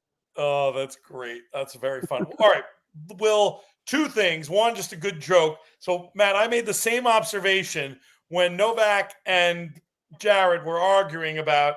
There was a brief discussion. One of them thought they had 7 and who was the best, and I said something like, I don't know why you guys are arguing about this when a guy who's played 10 times and has 4 wins is sitting here. Strike rate wise, it's got to be me. And they said when they talk about how many majors Nicklaus won and Tiger Woods won, they don't talk about the percentage. They talk about the numbers. Just like they do the Eclipse Awards. We can look at the body of work and we can have a vote at the end of the year. Some horses race more than others. That's fine. They might hold against me that 2 of my wins were in foreign. 2 of my wins were at Ascot. So, yeah, I would hold that against you too. Yeah, that might get held against me. I might be accused of being a specialist. But the other thing about Contest Jockey, while we're talking about it, we're actually giving away biggest prize that you've seen yet, and you could lead it to a Breeders' Cup betting challenge seat, because tomorrow, King's Plate contest on Contest Jockey, free to play. You have to be U.S. based, or at least you can't be Canadian based to participate. But the winner gets a seat, and second and third advance to a final table for a contest that we're going to do in a few weeks' time. So that's a no-brainer. ContestJockey.com. Get there, start there for free. Get a BCBC seat. That's going to be awesome. 4 minutes to race 10 at Saratoga. We'll get to that in a minute. I think we've touched on most of the things that I had on my list to button up. But Chris has a comment for us. Let's pop that in there. Talking about the favorite, the 3-runner, a 5-2 shot. He likes the number 6, La Salvadorena. And interesting. I would get a better price on the 1 runner. Yeah, sometimes workouts can change that. All right. So, Jackson, this is another thing I want to talk about. because I said something stupid before. I hadn't looked yet. I didn't realize that Senor Buscador was in a sprint stake. I thought he was like running in an allowance race or something when I said he was in the wrong race. So yeah, okay, that's interesting though. So Buscador using the race as a prep, California Crown and the Classic. How interesting! That's what I was thinking. Yeah. How weird and interesting and old school is that? Yeah, weird. Just weird. But it is a Win-and-You're-In too. That's so, I mean, true, but for the mile, I don't think that horse wants a lot longer. Yeah, it's for the mile. I wonder if Breeders' Cup will work with you on that. You know, I don't know. It's a Win-and-You're-In for the mile. I think that's it. You win the race, you get a. Is that right? So it's to the dirt mile. I'm pretty sure. I mean, that's. I just think he's going to be. He's not in it to win it. He's not in it to win it. He's starting the race in Tijuana, Frank. How's he gonna get to the line first? I think it is weird, but you're right. It is a typical old school move. Start at 7 furlongs. Then you have the California Crown, which is going to be a super, super rich race. And then, the Breeders' Cup Classic. That's an old school, three race campaign, distance incrementally increasing each time. So, why not? I'm coming out for that, and we're trying to get Matt to come out for that. I assume you'll be around for that. If you're in for the California Crown, absolutely. Yeah, I think it's going to be a fun weekend. They're trying to get some Pegasus vibes on the West Coast with the California Crown in late September. Great weekend of racing too. That'll be, frankly, a lot of horses will be making their last start before the Breeders' Cup this weekend and next. But for those that want a little bit more recency, you're going to have some amazing racing that weekend and then the following weekend at Keeneland. Matt, what are your Keeneland plans? Will you be there for the contest in person? I hope so. I would like, it's an easy enough place to get to for me that I could picture that being a twice a year place. It's I don't have many places like that, but there's so many good memories. It's so nice. The people are so cool that, that's my hope. And if I can do it for contest weekend, great. Otherwise, I seem to remember, I think my buddy Howard's going there the week before. And so Fall Stars is big. So I might have a choice as it turns out. Speaking of Howard, if I can interject, he's going to be the best bet guest on Sunday. Oh, that's amazing! I didn't know he was on the live stream. Yeah. He's going to do the live stream on Sunday morning at 11 that I do from Ranch 45. I've had Howard on before, and he's terrific. As you know, he's a professional with his own podcast, and he's one of the sharpest guys around. So that should be a lot of fun. He does great work. We're big fans. Friendly podcast over there with HHH. And that's great that you're having him on. Very, very sharp. He's been doing some great writing for us also over at inthemoneypodcast.com. Hoping to keep him in the fold there. They're out on the track for this 10th race at Saratoga. Matt, who do you have on your good ticket? What are you seeing in the market? Are you considering any hedging? So it's funny, when we talk about tickets, my real life pick 4, which is substantial, has the 3 and the 6. Okay, so now looking at the contest, I happen to have the 3 on the good ticket. So, okay, easy enough. Works. 3 or 6. Gotcha. So you'll just leave it there. Yep. If you look, probably down in last place. I think I'm down there somewhere. I don't think I hit on anything, but I think I have the 3 also, so I'm blocked. What about, so like in this situation, Matt, where there's 3 runners and then kind of the rest of the field, what would make you not want to do anything with the 1 here? The hedging discussion is a long discussion, but I didn't really handicap. This was much more of a bettor's ticket than a handicapper's ticket. And so I didn't really have an opinion on the 1.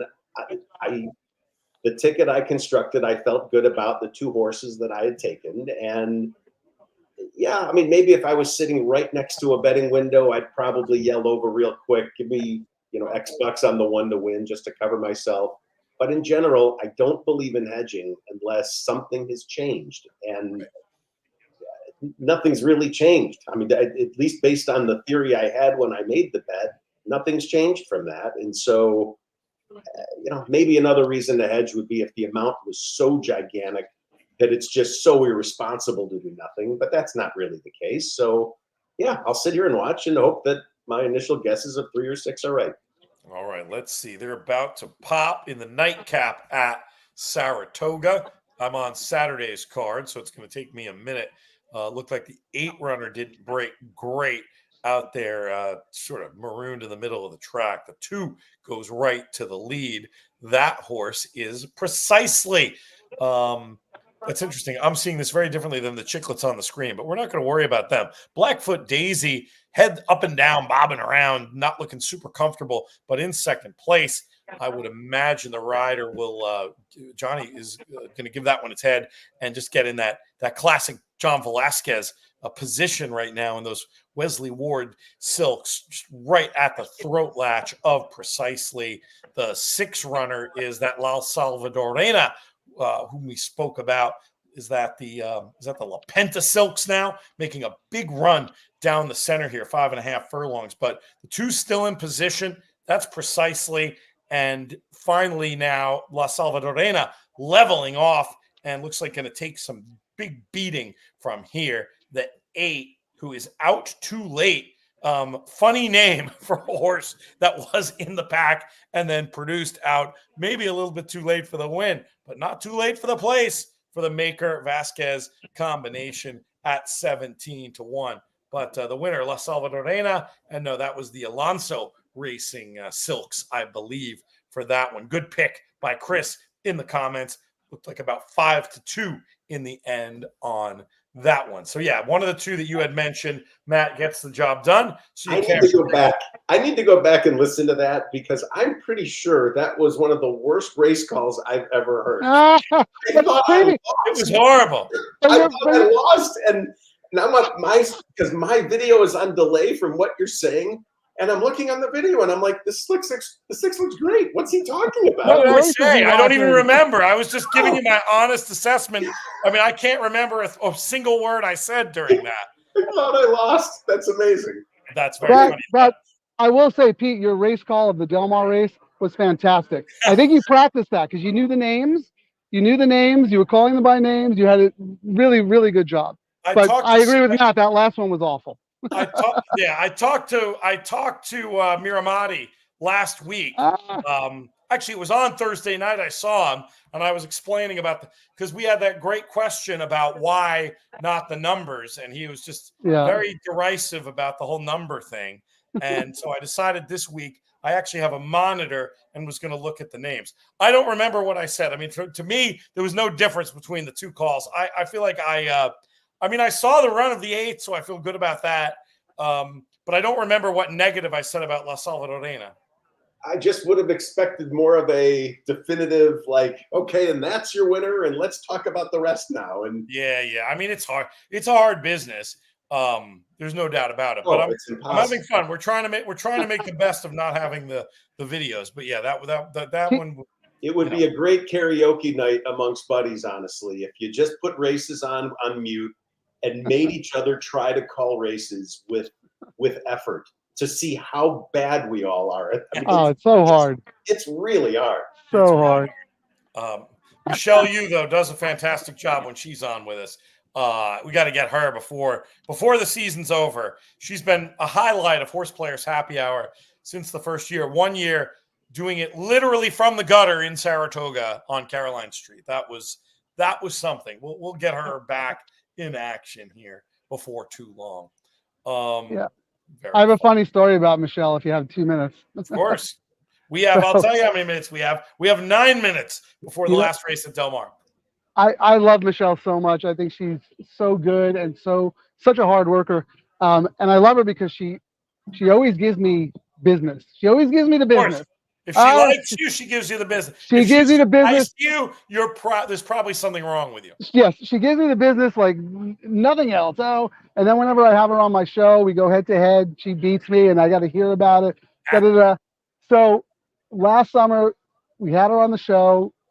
She won fair and square, and I owed her a bottle of champagne. And Scatoni, you suck, blah, blah, blah, blah, blah. And then Terry, eventually we gifted her the bottle of champagne. And from that moment on, she's been a lot softer to me. So we call it the taming of the ewe instead of the taming of the shrew. The taming of the ewe.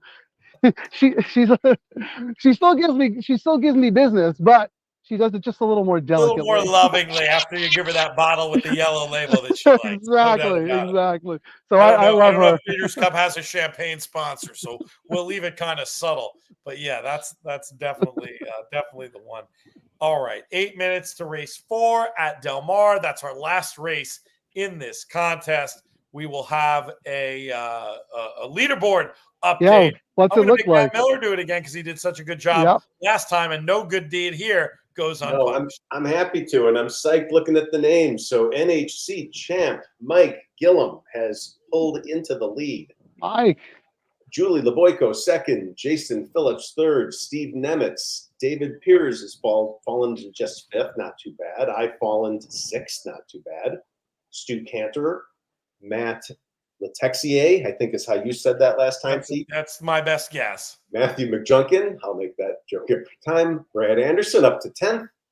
Andrew Uretsky, John Van Neal, Jeff Van Dree, GT Nixon still up there. Michael Sussman, 15th. Hector Huertas, 16th. Matthew McJunkin, again, I've been called that before, 17th.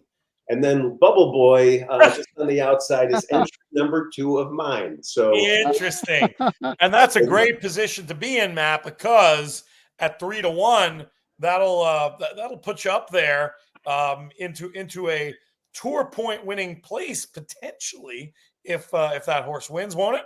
2 shots at it. Yeah, we'll see. I'm not going to get too. It's not the problem with the pick and pray, but it's one of the consequences of one. There's no point to any mental gymnastics at this point. It's all locked and loaded. The prices are going to be what they're going to be. I don't even bother doing the math and calculating anything. I don't look at the odds. There's nothing you can do. It's completely out of your hands. And so, right, hopefully you're within striking range. And the nice thing about this contest, top 2 really matters. Top 10 matters. Top 17 matters. And there's a lot of people within range of those different groupings. And so there's a lot of people still live. You are drawing live to win the whole thing today, are you not? All right, now I got to look to be a little more. Yeah, who does he have? I have the 2. He's the top person who has the 2. So unless some crazy place price, I could picture something wacky like that. But if the 2 wins, at least for a little while, I'll feel pretty good. Good chance. And there's no difference. Well, no, that's not true. There's 10 tour points difference between 1 and 2, but there's effectively no difference between first and second in this contest. Yeah, Pete. So you're the editor of a book that I've written. Tell me again. There's no difference between first and second. Tell me again.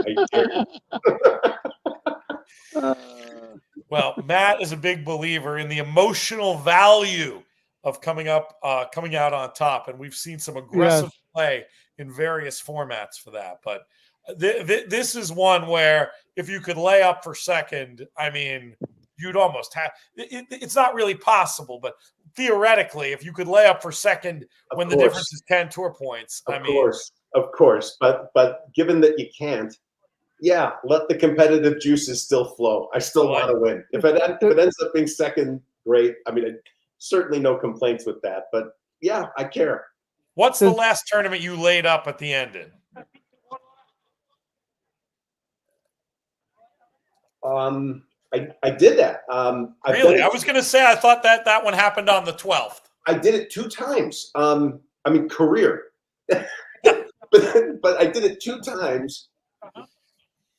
I can't remember, and it did not work out one of the 2 times. And so that maybe has damaged my potential for doing this again. Interesting. The other time it did work out fine, but it was a very flat structure where really it would have just been ego to say I want to be first versus second. And look, I'm not above that even, but not to the point of being stupid with money. I'm not going to do that. So in that case, laying up made perfect sense. I think it was one of those cases where like the top 5 all got the same thing. And so just get in the top 5. Yeah, at that point, it just doesn't matter. Does anyone have the 3 who could win? I gave the 3 a little bit of a look. Julie Laboyko is a dime in second place. So yes, she has the 3. She has the 3. So even place from that would be extremely beneficial. And Michael Sussman, who's back in 15th, is the next person with the 3, but he's only $12 back. Yeah, so that would get that would be your exacta. Yeah, if that one were to win. It's fun. There are very fun permutations, even with the established win place format, pick and pray for sure. Who was your pick, Frank, in the big race on Saturday? In the which one? The Travers? In the big I'm assuming you haven't looked at that as a California guy. I'm talking about Chosen Braun versus Senior Buscador, the Pat O'Brien Win-and-You're-In action for the Breeders' Cup. I'm definitely going to look at the Travers card. Actually, I have it downloaded. I'm ready to go. I'm excited about it. I haven't really handicapped the race, but as I mentioned, I thought the 2 O'Neill horses, Happy Jack, and then I forget the other one's name. I don't have my form with me, but Raging Torrent. Yeah, Raging Torrent. The really fast horse. I thought maybe that horse had a little bit of a shot, but the race goes through Vron. It's just simple as that. You got to be the best. You got to beat the best, right? A wise man once said. 1 minute here. I'm going to try to do a better race call for this one. You guys have shamed me. Yeah, good luck. This is going to be a tough one. 5 furlongs on the turf. We got 9. It'll be interesting, but I'm going to do my best. I mean, I will try to. I'm obviously talking through it when I'm saying, I might actually try to call the race. Just I feel challenged. Yeah, give it. You did a really good job on the other Del Mar. Well, I think there were about 6 horses in it. There were. We won't make fun of you no matter what. We'll say nice things. Oh no, I'm one of the few in this game. I'm in the 10% of people in this game who have thick skin, so it's okay. Okay, get ready then. Oh, you have to have thick skin. Well, on the betting side, if you hang around, you probably you get your teeth kicked in some days. You have to put them back in and come back the next day. It's not easy. That was more meant to be industry humor. Yes, of course. Flamingo's queen in the slam dunk silks makes her way up there. 2-year-old maidens going the flying 5 at Del Mar, starting to lure right now. Do you have any word on the one from European import here? Anything? Let me take a look at the form. Yeah, 8-1 on the line. Nace isn't a track that is like an auto bet for me, but I mean, just on the breeding, you wouldn't rule it out. You would think the 5 would be way too sharp for this horse, actually. Yeah, that's what I was thinking. Maybe the 1 could get up for second or third, but I think the 2 obviously. I think the 3 is going to be very sharp today. Interesting. Well, Mendez, this is his gig, is it? Absolutely, and he's got Ricky Gonzalez, and he's a very aggressive rider. He will put this horse in the race. Problem is with these 5 furlong turf sprints, it's all about the break. It's just so many races are won and lost at the start, and it's so. How is Mendez on turf? Does Mendez win on turf? He doesn't have that many starters on turf, but my philosophy is always, by the time the horse finishes the race at 5 furlongs, they don't even know that they were on turf. Because it's so short. Yeah, it's just a speed situation. Yeah, I did have a note though. Let me see real quick, because when I did the final show, Mendez and Gonzalez teamed up for a debut turf sprint winner at Santa Anita recently at almost 7-1. So it is not without precedence that these two can win on the turf in a sprint with a debut horse. All right, Matt, you've got 2-9. Is the 2 going down to 6-5 messing with you? I don't think so. Again, I just don't get too much into them. No, it should be okay. It'll probably depend on who gets second, honestly. Right, at that point. Tiger of the Sea hesitating a little bit. The 9 Twirling Light also yet to load. I think I need to, if I want to try to call it, I think I just have to not worry about the numbers. I think I'm using the numbers as a crutch. Yeah. Just go for it, Pete. You got this. Now they're off on my TV. Flamingo's Queen breaks a step slowly. Sophistry, the heavy favorite, going right to the lead. Season Command taking this race by the absolute scruff of the neck, not really being even asked for that blazing speed she's showing up front. Meanwhile, you've got Tequila and Therapy in second place, and a move from Tiger of the Sea now up into second in good attacking position as they enter the turn. Sophistry still on the lead, but has to deal with this menacing move from Tiger of the Sea, who goes right up and by her, though we'll see if Sophistry has any answer for that one as they turn for home. Looks like quite a battle up front. The others look too far behind to get involved. This is a ding-dong battle. Sophistry trying to find down at the rail. Tiger of the Sea continuing to attack her. About one length between them now. Sophistry getting the better as they approach the finish line. It's Sophistry over Tiger of the Sea and Tequila and Therapy for third. What a great race. They hooked up at the top of the lane. Pete, that was fantastic. That was good. I could actually picture the entire thing. Well, you said that they had separation on the field. Like you're supposed to call the other horses is the problem. I was just going to say, That's there were 8 other horses in the race. But exactly. 3 horses got calls. But, I mean, to be fair, for Horse Players Happy Hour, only 3 horses mattered. Right. You get the text? But no. As a race caller, but that's also the difference calling on TV with binoculars and being there. Look, you have to call every horse. That was good. I had a crazy friend in high school. Crazy. The guy would make bets.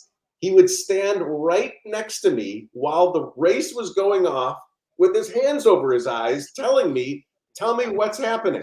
Because he didn't want any of the other noise. He just wanted to know his horse. So kind of just like you did, you called only the relevant information, really. And, well, that's what I would do for my buddy. I mean, I thought it was crazy that he was standing there and he wouldn't look, but the visual made him nuts, apparently. So that's very, very funny. I mean, right, getting the info but not being able to look. I think we can relate to it on some degree. Even money in the end on Sophistry. That was a nice effort, though. I mean, the horse. The impressive thing to me was how easily she made the front without really even Maldonado asking her. This was a horse who'd had other races, put down some big pace figures. Do you remember that race on August 1st, Frank, where Sophistry made the running and then ended up being second to one called Super Speed? Has that turned out to be a decent race or anything? I have not looked at the form from that race, but I believe that horse, Sophistry, was a flow upgrade out of that race. So for sure, yeah. So that horse was definitely a likely winner today. I'm just looking at the horse who gave her some trouble. That 4 Tiger of the Sea, a first-time starter, Brian Corner and Armando Ayuso from Smiling Tiger and Carmen's Mystery on the bottom. I didn't have anything on that horse. That horse made that menacing move, and they hooked up. And Sophistry was very game to fend her off. But that's where the experience comes in, right, Pete? I mean, Sophistry had a couple of races, was probably more fit and ready for that stretch duel than the first-time starter. Yeah, it did look like the 4 was going to go by for half a second. Yeah, absolutely. Here's the other good news. It was the last race of the day for me. All of my scraps got placed. So I had to bet my scraps somewhere. So I have more scraps to deal with, apparently, because every account had little bets on Sophistry as well as I was cleaning things up. But very nice. It comes 2, 4, 7, 9, Sophistry, Tiger of the Sea, Tequila and Therapy, the best therapy when you're at the Pacific Coast Grill, where we're going to be in a few days. So I think, Frank, I'm going to do Thursday, Friday, Saturday, maybe Wednesday too. Wednesday, Thursday, Friday, Saturday, PCG, sunset dinners. You let me know what you're in for. All right. I will definitely let you know. I should maybe keep Friday. Maybe Friday should be family only, but the other 3 you and whatever guest you want to pull in. Thursday, we're going to go see a band called Radio 80s. They play a lot of hair metal from the 80s up at Coyote. So you have to come with us to that. So maybe the PCG. Where? It's you know what? It's 6 to 10, so you can still do the sunset and get up there for the last 2 sets. At the Kraken or where? No, it's at a place called Coyote Bar and Grill in Carlsbad. Oh, Carlsbad. I love Carlsbad. Yeah. I just have to see the family are getting in that night. So it's just a question of when they get in. Okay. I can't see whisking them off the plane and taking them to the show. It's not Bullies in Del Mar, after all. No, it's definitely not. But, I think parents should really be introduced to hair metal of the 80s. She would probably enjoy it. She's got eclectic musical taste. What does she listen to? What's that? What does she listen to? The Hamilton soundtrack is big. Okay. She's a low-key Swiftie. All I hear is how I'm going to make a very, very cheeky joke now because I've had 2 beers. All I've heard for a couple of weeks is how I have to take her to see Sabrina Carpenter, which I didn't know who it was, so I wasn't that excited. And then I saw a video, and I was like, yeah, we could go. Yeah, that might be okay. Yeah. It says official, but it hasn't rung up yet. I'll come too, Pete. Susan is not watching the show. It's okay. It's okay, folks. There's some sort of pop stars are stars for a reason. Some sort of minor tote delay here, as it says it's official, but we're not rung up on the leaderboard. We will get that. We'll do that one time, and then I'm going to this BCCA thing. Marshall Graham's odds of turning up, I'd say he's about a 2-to-1 shot at this point, based on how green he still looked when I saw him. What is this event? So it's the Belmont, the Backstretch Association, great charity, very important event. We bought a table. We're going. We probably have an extra seat because Marshall apparently got a wild hair last night and was drinking with the youngs, and it didn't go well.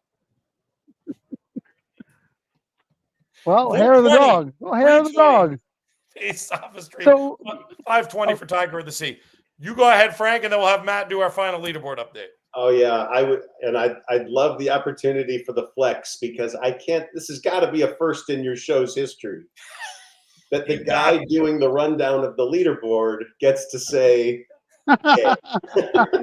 First place is me.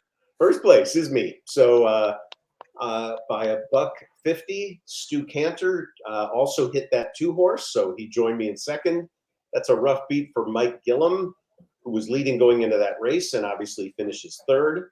It's just interesting, just a quick look down the right column. There just weren't a lot of people with that 4-horse for second. So that was something that was obviously worrisome to me. If Mike had had that or if Julie had had that, I would have had a problem.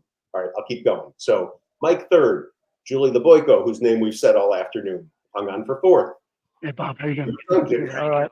Fifth, Jason Phillips sixth, Steve Nemeth seventh, Hector Huertas eighth, Matthew McJunkin, heard that before, ninth, David Pierce 10th, John Van Neal 11th, Jeff Van Dree 12, Matt Letexier 13, Brad Anderson, congrats 14, Andrew Uretsky 15, Christopher Olson 16, and Michelle McSweeney 17. This is it's a tough beat for another good friend of mine, David Harrison, NHC champ, just on the outside in 18th by a stinking 40 cents. He's laughing all the way to the bank, though. He's gracious. That NHC win, wonderful guy, but that NHC win, that bought, he can have a few tough beats and still be on the right side of the ledger there. He's a good guy, and I think seeing the number of friends above him, I think you would have been happy about the results anyway. So yeah, I think it's okay. Matt, you read that so well. It's almost like you should do an audio book. Give us a plug. Yes. A better way of narrating. A better way of thinking. Available everywhere. Go to the website. Yeah, nice plug. Thanks, Pete. A better way of thinking, which we somehow hadn't plugged yet today. Very proud of the book. It's been one of the talking points of Saratoga this year. A lot of people very excited and interested. Was talking about it today with some industry people. Great stuff. Appreciate you, Matt. Appreciate you, Frank. Frank, I'll see you next week. Oh, wait. I can't point my finger the right way. It's confusing with the mirror thing. PCG, we're going to get it going. It's going to be fun. If you're out at Del Mar, look us up. Maybe I'll do the show live from Del Mar next week. Absolutely. You have to. Yeah, well, we can just stand together down there, and we should get Ryan, the intern, on. Yep, I feel bad we didn't have really space for him today, but understood, no problem. I'm excited to have him on. Please let him know he'll be part of our coverage soon. Sweet, awesome. Yeah, maybe we'll do, you know what? Because I'm there for all the racing days, maybe we'll add some In the Money Plus coverage, and I'll get him to do a day with me because I want to look at it every day, obviously, while I'm there. So that's what we're going to do. He's going to do a plus show with me next week. You've been doing a great job, and frankly speaking, as well on the In the Money Plus side. And speaking of plus, I'm doing a recording with Mike today to do a Saturday late pick 4, and we've had some good price horses that we've talked about. So let's hope the momentum keeps going. I love it. That would be for Saturday's late pick 4. Mike does so I got to go work and handicap those races. Yeah, we'll let you do that. Matt, we'll let you get on. Congrats, Matt. Your evening. I've got to go raise some money for kids. So for everybody, for JK, for Matt Miller, for Frank Scatoni, for everybody on the leaderboard, for everybody in the comments, for our friends at Breeders' Cup, especially Justin and Haley. I'm Peter Thomas. Hey, you win all your photos.